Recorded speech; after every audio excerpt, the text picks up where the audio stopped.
Facebook Live on the subject of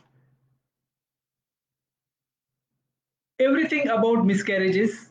What is the why do they occur repeatedly or why they happen repeatedly? I am Dr. Mohan Raut. I am a practicing gynecologist for last 32 years with special interest in the field of reproductive immunology, repeated miscarriages, IVF failures, and unexplained infertility. And we have our own center, Dr. Raut's Center for Reproductive Immunology in Mumbai, where we treat patients with reproductive failure using immunomodulatory medications and treatments, including lymphocyte immunization therapy. Today, I am going to speak on the subject of repeated miscarriages. What are the different causes and why do they recur? What is the factor causes that lead to recurrent miscarriages? Miscarriage is a traumatic event for a woman. You will agree with me. Whenever a woman is pregnant, she starts getting involved with the baby even when baby is not born. She starts planning about the future of the baby, how she will take care of the baby, even she decides the name for the baby. So she is emotionally bound to the baby. Now if this is followed by miscarriage, it is really shocking for her.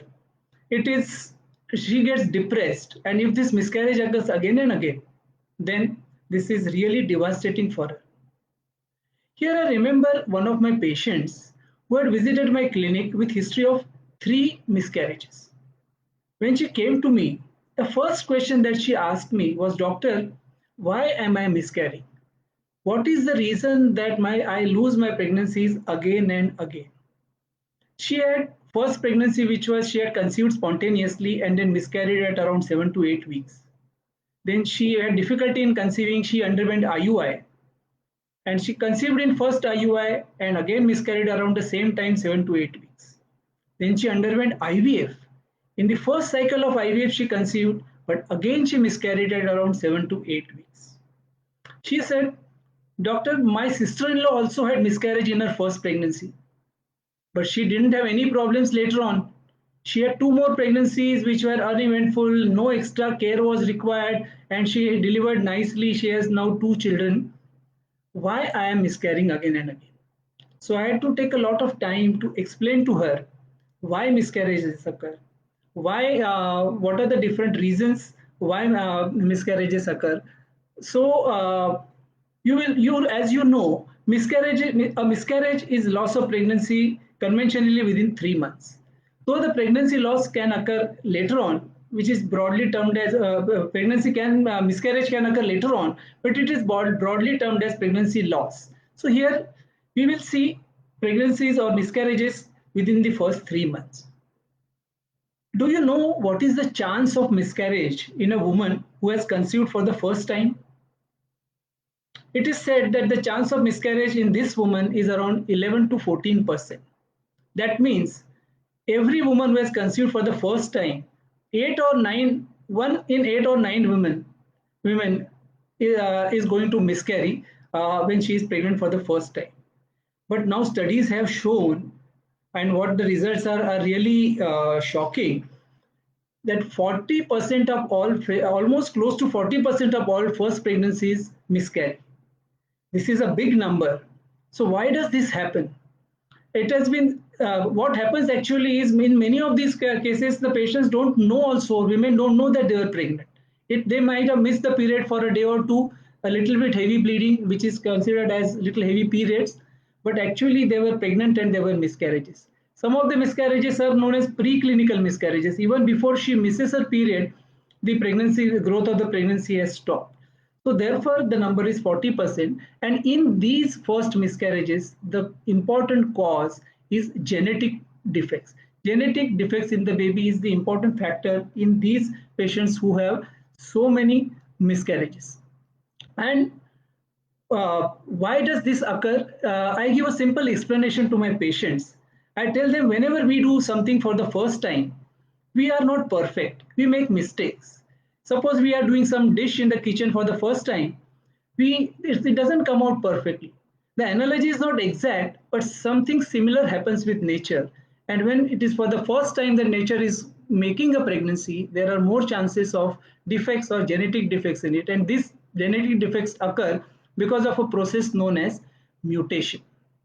But however, this does not have any impact on this. Most of the times, it does not have any impact on subsequent pregnancies. And in subsequent pregnancies, everything is normal. The babies and the pregnancies are fine, and the babies are normal, and there is no problem of miscarriage again. But in some percentage of patients, this doesn't stop. After the first miscarriage, it keeps on occurring in the second, third, again and again. And these are the patients who are labeled as patients with recurrent miscarriages or repeated miscarriages.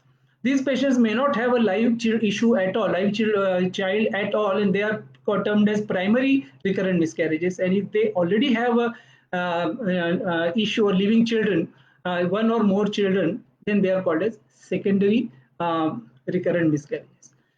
Now, it is interesting to know that I told you the chance of miscarriage in first pregnancy is around 11 to 14%.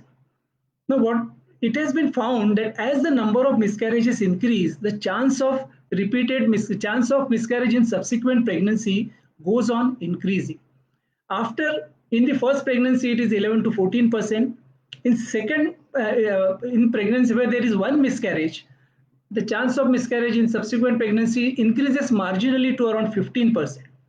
But after two miscarriages, the chance almost doubles and goes to close to 28 to 30%. After three miscarriages, it goes to around 40%. After four miscarriages, it goes even beyond 50%, 50 to 55%. And after five or more miscarriages, any guess? It goes close to 80%. So once there are five or more miscarriages, you can imagine the chance of carrying a live baby is only 20%.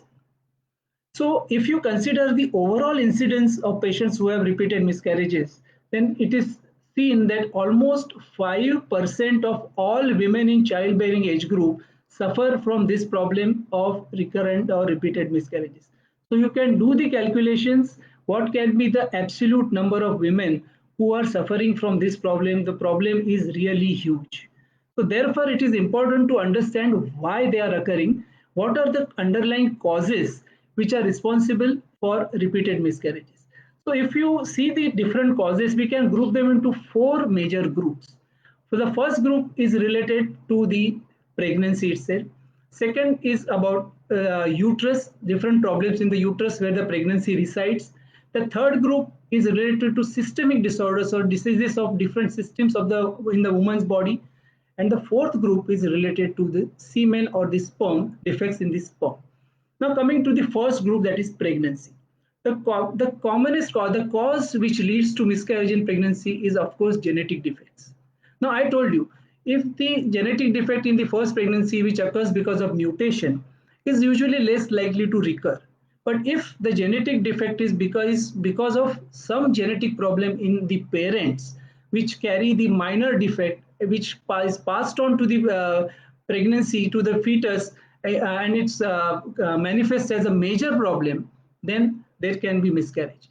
So if that major defect genetic problem is not compatible with life, then it leads to miscarriage. And these patients can have repeated miscarriages till unless we point out the responsible factor. So, however, if you consider overall all cases with miscarriages, genetic problem constitutes a very small percentage and it attributes to close to just 5%, 5 to 7% of patients of repeated miscarriages. So we come to the second group, that is the uterus. Uterus carries the pregnancy. So obviously problems in the uterus are going to affect the pregnancy. So problems in the uterus can be broadly of two types. One is related to the congenital problems or by birth there are defects in the uterus, and second is acquired problems. Now the congenital problems of the uterus are all structural defects in the uterus. So these are either double uterus, bicornuate uterus, unicornuate uterus, septate uterus. So all these are defects which result because of faulty formation of the uterus. When the uterus is formed in the body, it is formed by fusion of two tubes. So if this fusion process is improper or defective, then all these problems result and they can lead to miscarriages. Then the Acquired problems are the important one is uterine fibroids or myomas. You have heard about this condition, very common. 1 in 3 women have uterine fibroids, and especially if the myomas or fibroids are projecting into the cavity of the uterus, they have effect on the pregnancy and they can lead to miscarriages which can be recurrent or repetitive. The second is damage to the inner lining of the uterus or endometrium, which can lead to formation of adhesions. The inner walls are stuck to each other and formation of adhesions, which can lead to miscarriages. This can happen because of damage to the inner lining, because of surgeries like DNCs or infections like tuberculosis, and therefore there can be miscarriage. The third structural problem in the uterus is the defective cervix or mouth of the uterus. Sometimes the cervix is weak and it opens prematurely, maybe in fourth, fifth, sixth month. And this can occur because either there is congenitally weak cervix or the cervix is damaged because of certain operations, like operations on the cervix or traumatic deliveries. So these are the problems related to uterus, and they contribute to around 10% of patients who have miscarriages. The third group is related to the systemic diseases or the diseases of different systems of the mother. This is a very important group. So these includes various systems, various conditions. The first group is hormonal. Different hormonal problems can cause repeated miscarriages. The first group is related to thyroid. Excess thyroid function or low thyroid function, hyperthyroidism or hypothyroidism, especially when it is uncontrolled, can lead to miscarriages. Problems related to diabetes. Uncontrolled diabetes mellitus is again an important cause. It can lead to miscarriages, it can lead to defects in the baby and repeated miscarriages. The third condition is what is known as polycystic ovarian disease or PCOD. You have heard about this. This is associated with improper ovulation and extreme hormonal imbalance, excessive androgens, and this also can lead to repeated miscarriages. So this is related to the hormonal part. The second is infections. Now, certain infections definitely lead to miscarriages. Infections like toxoplasmosis, cytomegalovirus, then German measles or rubella, then herpes. These infections can cause miscarriages. However, most of these infections, especially viral infections, once they occur, usually body tends to develop antibodies to it so that the usual second infection is not possible. So infection is not an important cause of repeated miscarriages, but yes, isolated miscarriages can occur because of infection. The third important systemic group is the autoimmune disorders. Now, autoimmunity is a condition where body produces antibodies to its own antigens, and this produces excessive inflammatory condition. So, because of this excessive inflammation, there are in uncontrolled cases there can be miscarriages. The conditions like SLE or systemic lupus erythematosus, rheumatoid arthritis, or nephritis, which are different autoimmune conditions, can lead to, especially if they are uncontrolled, can lead to miscarriages. Then the fourth next important systemic condition is related to the clotting system or coagulation system, and it is called thrombophilia. So thrombophilia can be congenital or acquired, and they usually affect the clotting system in the sense that they increase the coagulability of the blood, and there is increased tendency to clot formation. So what happens is these clots lodge themselves in the small vessels which supply blood to the pregnancy. The blood flow is cut off from the pregnancy and it leads to miscarriages. So conditions, congenital conditions like certain enzyme deficiencies or conditions like protein C, protein S dysfunction are responsible for miscarriages, and certain acquired thrombophilias like important one is antiphospholipid syndrome or APLA syndrome, which can lead to multiple miscarriages. So these are the systemic factors which are responsible for miscarriages. And we're coming to the fourth cause, that is related to the sperms. So it has been now documented that certain problems in the sperms are also associated with miscarriages, and this is called as the DNA fragmentation of the sperms. So the sperm DNA can get fragmented if they are exposed to oxidative stress, a type of stress called oxidative stress, which can result because of smoking or certain external environmental factors also. And when the DNA fragmentation is high, there can be either difficulty in conception or it can lead to repeated miscarriages. So this is a big list which I told you, which is going to cause repeated miscarriages. But it is very interesting to know here that all these different conditions account for only 50% of all patients who have repeated miscarriages. So what about the rest 50? The rest 50 are called as unexplained. They have unexplained repeated miscarriages. And now science has shown that in these unexplained miscarriages, the underlying cause can be alloimmune. By alloimmune, I mean is the immune reaction against the pregnancy in a different way. All of you know that pregnancy is formed 50% from father and 50% from mother. The part which comes from father is totally foreign to mother's body. So it's immunologically different. So the pregnancy is almost 50% different from mother's body, and it is also called as an semi-allograft.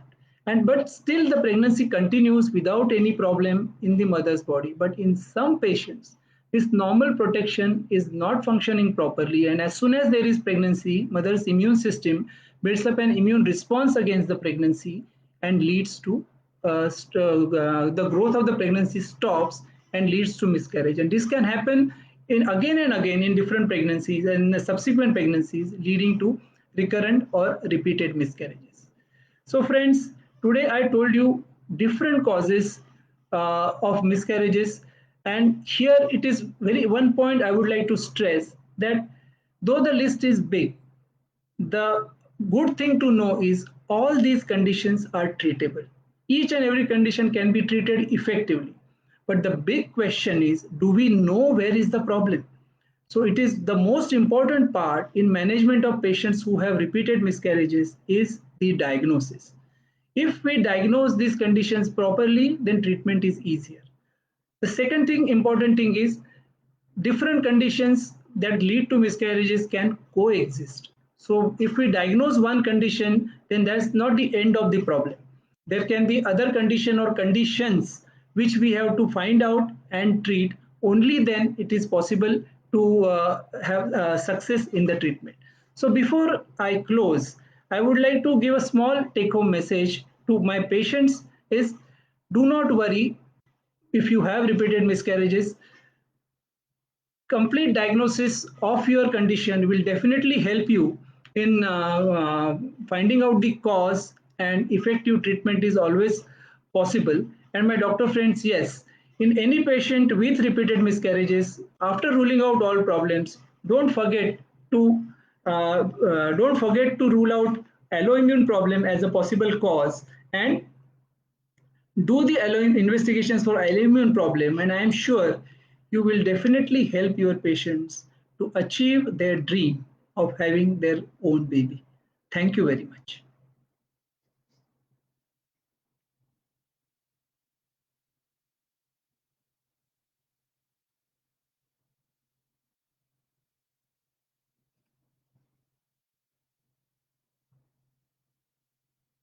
I think there are certain questions which I would like to Dr. Bharti Jindal, she has said, sir, enumerate the treatment also. I think the treatment is not the scope of today's talk, but yes, we will definitely have a separate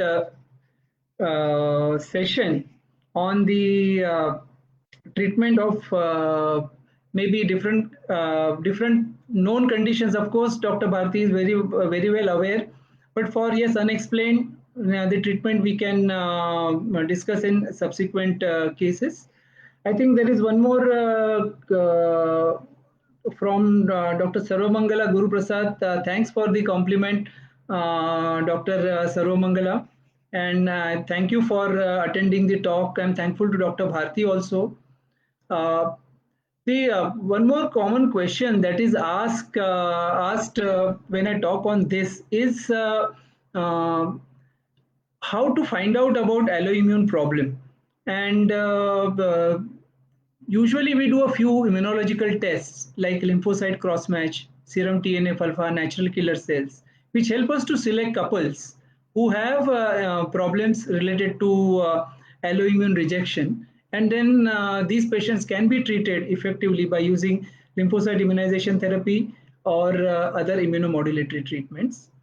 But it is very important to rule out this problem, because I think I had mentioned in my last talk that there was a big study of 1,000 patients who had with recurrent pregnancy loss or recurrent miscarriages, who were analyzed, and they were grouped into four categories. One with only alloimmune problem, second was with alloimmune and autoimmune problem, third was alloimmune or autoimmune and thrombophilia. So in different categories, and all the associated conditions were treated, and then these patients were given immunotherapy in two groups, or lymphocyte therapy. And what they found out was lymphocyte immunization therapy was beneficial in these patients who had unexplained, who have this alloimmune factor as a cause, when the other factors were also treated. So the important point here I want to make is all these conditions can coexist, and therefore it is important to not to forget about diagnosing all the conditions. I am thankful to Dr. Mugdha, my wife, who is also a partner in our center and the backbone of our work and research, for your compliment. And I look forward to your talk next week, maybe, uh, and learn from you. So, here I come to the end of my talk, and uh, in my subsequent videos, I would like to throw more light on the diagnosis and the treatment of the unexplained infertility, and how what is the evidence across the globe about the immunomodulatory managements. Thank you very much. Thank you all for your attendance, and see you soon.